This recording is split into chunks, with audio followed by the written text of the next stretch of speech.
Hello friends, कैसे हैं आप लोग। तो फ्रेंड्स, कल के टॉपिक में हम लोग पढ़े थे स्थल मंडल का 2 टॉपिक हम लोग पढ़े थे। ये स्थल मंडल का ही चैप्टर चल रहा है, जिसमें से कि मैंने आप सभी को पहला पार्ट पढ़ा दिया था। उसी का ये हम लोग आगे पढ़ेंगे। तीसरा टॉपिक है स्थल मंडल का। इसमें बहुत सारा टॉपिक है, इसलिए मैं आपको छोटे छोटे पार्ट में डेली क्लास करवाऊँगा।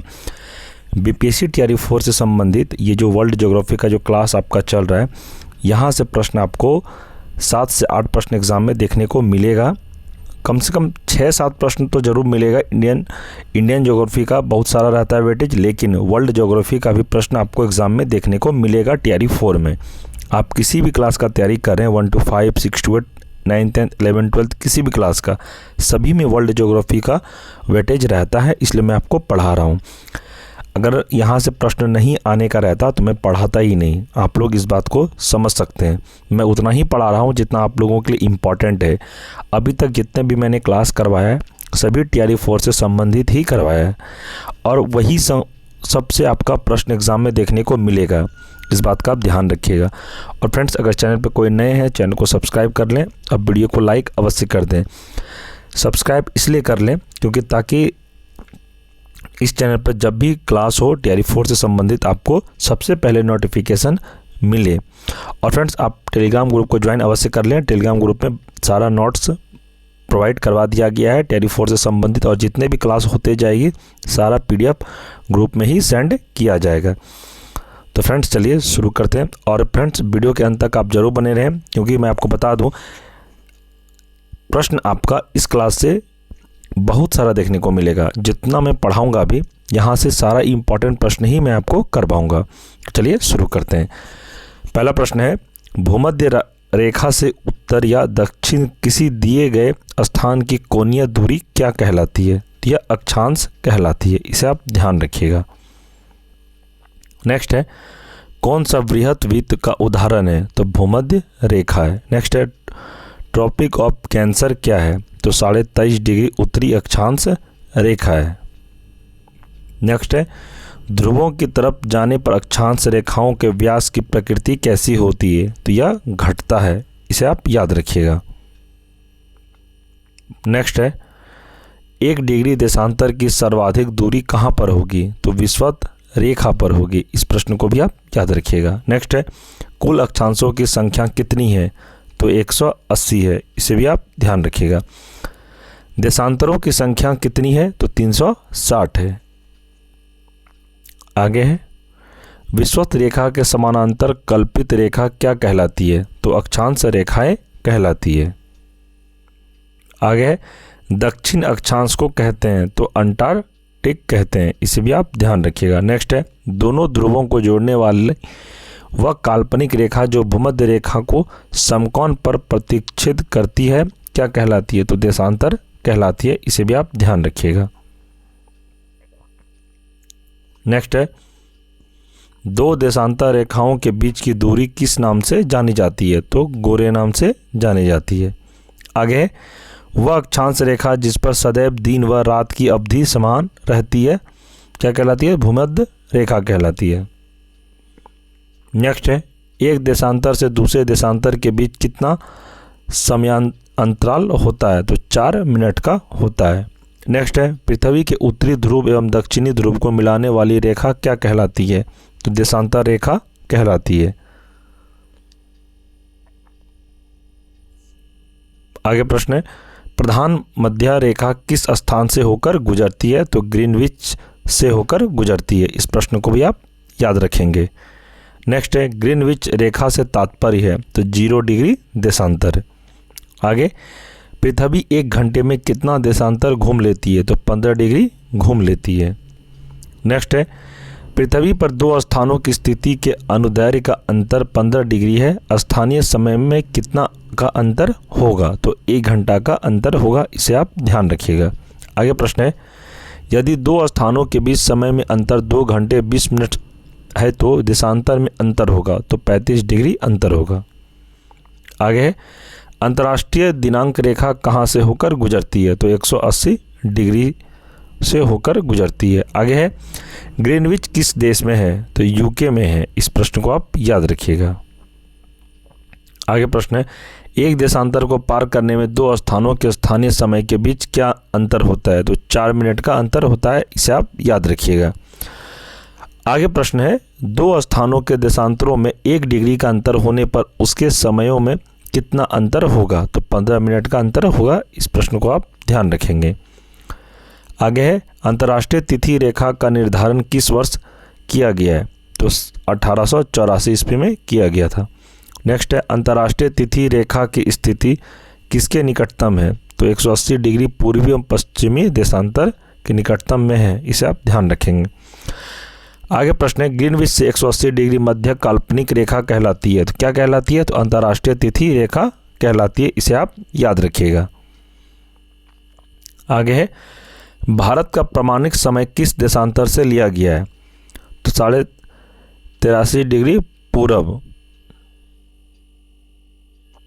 आगे, भारत का प्रामाणिक समय किस स्थान से निश्चित किया जाता है? तो इलाहाबाद से इसे निश्चित किया जाता है। नेक्स्ट है, ग्रीनविच माध्य समय तथा भारतीय प्रमाण समय के बीच समय अंतराल कितना है? तो 5 घंटे 30 मिनट। ये आप VBI लिख सकते हैं, ये TRE 1 में प्रश्न को पूछा गया है। आगे प्रश्न है, शून्य अंश अक्षांश तथा शून्य अंश देशांतर अवस्थित है। तो अटलांटिक महासागर में, इसे आप याद रखिएगा। आगे प्रश्न है, प्रधान यमोत्तर तथा विषुवत रेखा का प्रतिच्छेदन बिंदु अवस्थित है। तो कहाँ है? तो अंध महासागर में।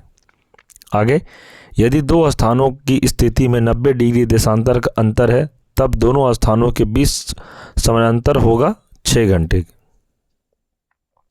आगे प्रश्न है, किस जगह का स्थानीय समय 6 प्रातः है जबकि ग्रीनविच मीन टाइम 3 प्रातः है? उस जगह की देशांतर रेखा क्या होगी? तो यह प्रश्न पूछा गया था। इसका आंसर पहले देख लेते हैं, 45 डिग्री पूर्व। यह प्रश्न उत्तराखंड PCS और UP PCS में इस प्रश्न को पूछा गया था। आगे प्रश्न देखेंगे, भूमध्य रेखा गुजरती है। तो कहाँ से गुजरती है? तो केन्या से होकर यह गुजरती है। यह प्रश्न भी UP PCS और UP PCS मेंस और प्री दोनों में यह प्रश्न को पूछा गया था।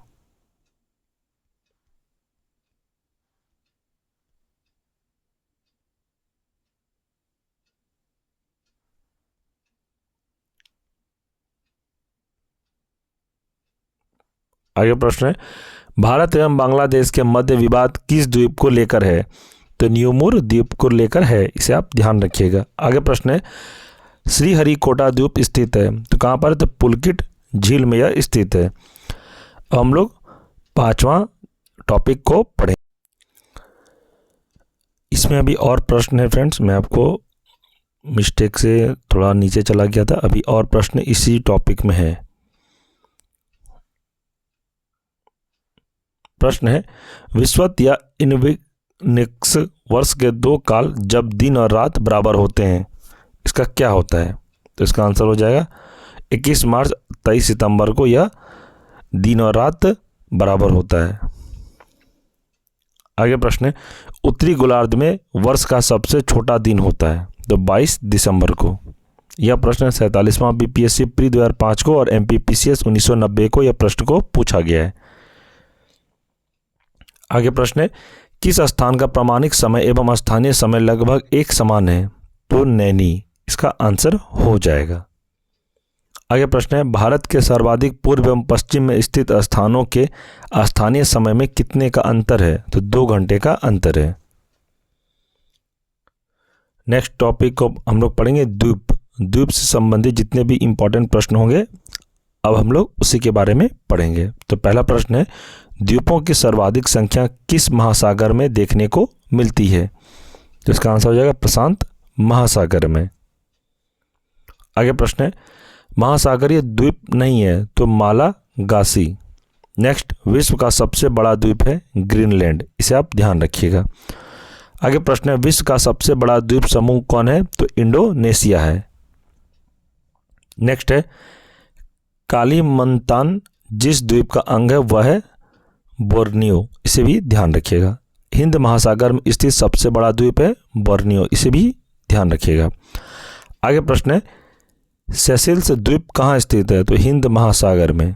नेक्स्ट है किस द्वीप को अग्नि द्वीप के नाम से जाना जाता है? तो आइसलैंड को जाना जाता है। नेक्स्ट है किस द्वीप को प्रशांत महासागर का चौराहा कहा जाता है? तो हवाई द्वीप को कहा जाता है। नेक्स्ट है किस द्वीप का प्राचीन नाम सैंडविच द्वीप है? तो हवाई द्वीप इसका आंसर हो जाएगा। नेक्स्ट, इंडोनेशिया की राजधानी जकार्ता किस द्वीप पर स्थित है? तो जावा में स्थित है। आगे प्रश्न, जापान की राजधानी टोक्यो किस द्वीप पर स्थित है? तो होन्शु पर स्थित है। आगे, जापान का सबसे बड़ा द्वीप होन्शु इसका सही आंसर हो जाएगा। आगे प्रश्न, जापान का सबसे छोटा द्वीप शिकोकू है, इसे भी आप याद रखिएगा। आगे है भारत का सबसे बड़ा द्वीप, तो मध्य अंडमान है।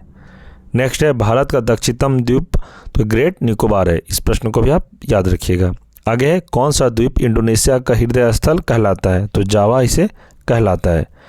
नेक्स्ट है जापान का नागासाकी नगर किस द्वीप पर स्थित है? तो क्यूस्को है। नेक्स्ट है एशिया का सबसे बड़ा द्वीप, तो बोर्नियो है। आगे, भारत एवं श्रीलंका के मध्य विवाद किस द्वीप को लेकर था? तो कच्चा तीवु द्वीप को लेकर विवाद था। आगे, भारत एवं बांग्लादेश के मध्य विवाद द्वीप को लेकर है, तो न्यूमोर द्वीप को लेकर विवाद है। आगे, श्रीहरिकोटा द्वीप स्थित है, तो पुलकित झील में स्थित है। अब हम लोग पढ़ेंगे पांचवा टॉपिक, जो कि है प्राकृतिक वनस्पति। चलिए प्रश्न आगे है, सदाबहार वर्षा वन कहाँ पाए जाते हैं? तो इसका आंसर हो जाएगा ब्राजील में। नेक्स्ट है सदाबहार वन पाए जाते हैं विषुवतीय क्षेत्रों में। आगे, कहाँ विस्तृत अन्यवर्ती वन पाए जाते हैं? तो कांगो घाटी में पाए जाते हैं। आगे प्रश्न है, कौन विश्व का फेफड़ा के नाम से विख्यात है? तो विषुवतीय वर्षा वन विख्यात है इस नाम से। आगे प्रश्न है, विषुवतीय रेखा वन प्रदेशों में पेड़ों पर चढ़ी लताओं को क्या कहलाता है? तो लियाना कहलाता है। नेक्स्ट है, विषुवतीय रेखीय वनों को ब्राजील में किस नाम से जाना जाता है? तो सेलावास के नाम से जाना जाता है। आगे प्रश्न है, विषुवत रेखा वर्षा वनों का सबसे बड़ा प्रदेश किस महाद्वीप में है? तो दक्षिण अमेरिका में है। आगे, प्राकृतिक वनस्पति का सर्वाधिक विकसित क्षेत्र है, तो पतझड़ वन है। नेक्स्ट, प्राणियों और पादपों की जातियों की अधिकतम विविधता मिलती है, तो उष्णकटिबंधीय आर्द्र वनों में। इसे भी आप ध्यान रखिएगा।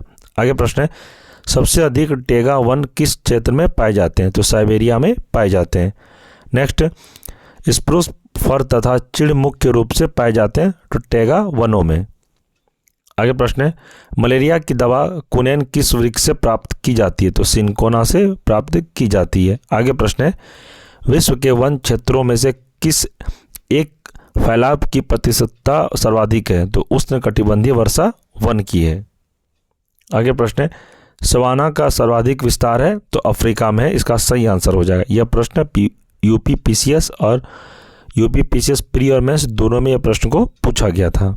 नेक्स्ट है, दक्षिणी अमेरिका का चौड़ा वृक्ष रहित घास मैदान कहलाता है, तो क्या कहलाता है? पंपास कहलाता है। आगे प्रश्न है, निम्नलिखित में से कौन शीतोष्ण घास का मैदान नहीं है? तो जगह सवाना या नहीं है। नेक्स्ट है, सिनकोना के वृक्ष किस वन में पाए जाते हैं? तो विषुवतीय वन में पाए जाते हैं। आगे प्रश्न है, किस वन को बोरियल वन के नाम से भी जाना जाता है? तो शंकुधारी वन को जाना जाता है। नेक्स्ट है, साइबेरिया क्षेत्र में समशीतोष्ण कौनधारी वन को किस नाम से जाना जाता है? तो यह जगह टेगा। आगे, शंकुधारी वन कहाँ पाए जाते हैं? तो शीतोष्ण क्षेत्र में पाए जाते हैं। आगे है, भूमध्य रेखा के निकट किस तरह के वन पाए जाते हैं? तो उष्णकटिबंधीय वन पाए जाते हैं, इसे भी आप ध्यान रखिएगा।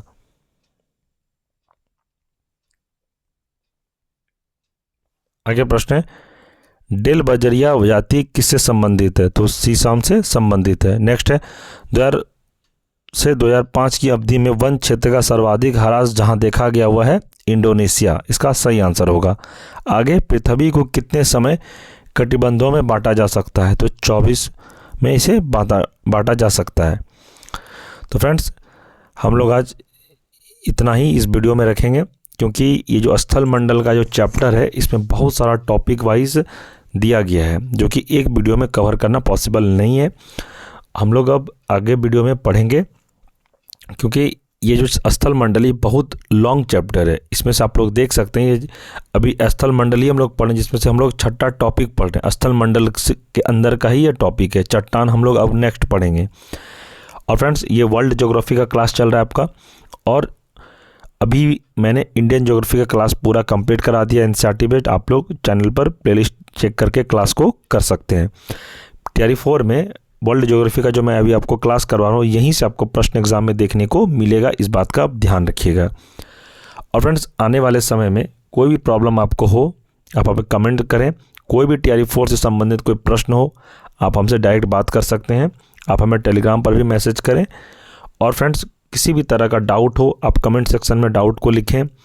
और फ्रेंड्स, यह वीडियो आप अपने दोस्तों में भी शेयर करें ताकि उन्हें भी हेल्प मिले टियर 4 का जो तैयारी कर रहे हैं। तो फ्रेंड्स, मिलेंगे हम लोग अगले वीडियो में। और आपसे एक छोटा सा रिक्वेस्ट है, चैनल पर अगर नए हैं तो चैनल को सब्सक्राइब कर दें और वीडियो को लाइक अवश्य कर दें। और आपको बताना है यह वीडियो आपको कैसा लगा, हमारे द्वारा पढ़ाया गया। अगर आपको अच्छा लगा तो कमेंट करें और लाइक करें। और फ्रेंड्स, सब्सक्राइब करने में इसलिए कहता हूँ ताकि जब भी इस चैनल पर टियर 4 से संबंधित कोई भी क्लास हो तो आपको सबसे पहले नोटिफिकेशन मिले। इसलिए मैं कहता हूँ कि आप लोग सब्सक्राइब अवश्य कर लें, क्योंकि बहुत सारे स्टूडेंट हमें मैसेज करते हैं कि सर हमें पता ही नहीं चलता कि आप क्लास कब करवाते हैं, हमें नोटिफिकेशन नहीं मिलता है। तो अगर आप सब्सक्राइब नहीं करते हैं और बेल आइकन को प्रेस नहीं करते हैं तो आपको नोटिफिकेशन नहीं मिलेगा और आपको पता ही नहीं चलेगा कब क्लास हो रही है इस चैनल पर। तो आपको चैनल को सब्सक्राइब अवश्य कर लेना है।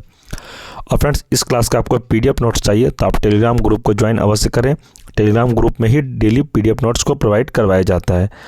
टेलीग्राम ग्रुप का लिंक मैं इस वीडियो के डिस्क्रिप्शन में प्रोवाइड करवा दूंगा। आप लोग ग्रुप को ज्वाइन अवश्य कर लें। अभी तक जितने भी मैंने क्लास करवाया, जैसे modern history, biology, Indian geography, polity, बहुत सारा क्लास, सभी का PDF नोट्स टेलीग्राम ग्रुप में प्रोवाइड करवा दिया गया है। आप लोग ग्रुप को ज्वाइन करके PDF सबको डाउनलोड कर सकते हैं। ठीक है फ्रेंड्स, चलिए मिलते हैं हम लोग अगले क्लास में। तब तक के लिए जय हिंद, जय भारत।